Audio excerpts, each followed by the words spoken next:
Ever find yourself caught up in a frenzy, stocking up on items you don't really need because everyone else is? We've all been there, right? Let's talk about how mass hysteria spreads like dominoes, and what you can do to stop it.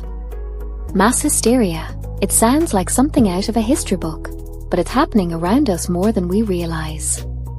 Picture this. One domino falls, and suddenly, the entire line is tumbling down. That first domino?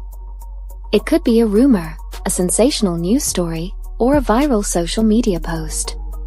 Before you know it, panic spreads, and rational thinking takes a backseat. Remember when stores ran out of toilet paper? Or when fuel shortages had drivers lining up for hours? These weren't caused by actual shortages but by fear of missing out. Mass hysteria in action. Social media amplifies this effect. One alarming post can lead to thousands of shares, each acting like a falling domino, pushing more people into the frenzy. So why do we fall for it? Our brains are wired to follow the crowd. It's a survival instinct.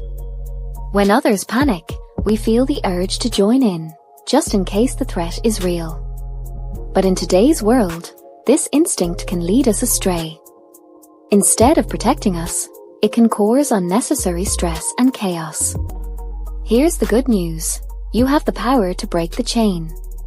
Before reacting, pause and ask yourself, is this information reliable? Should I verify before I share or act?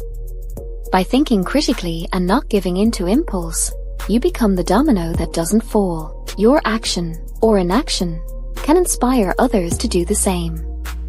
Let's choose reason over panic.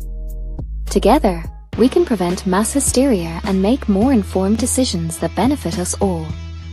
Next time you feel the pull of the crowd, remember, you can be the difference.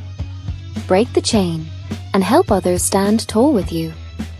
If you found this video helpful, share it with friends, and watch more insights on navigating our complex world.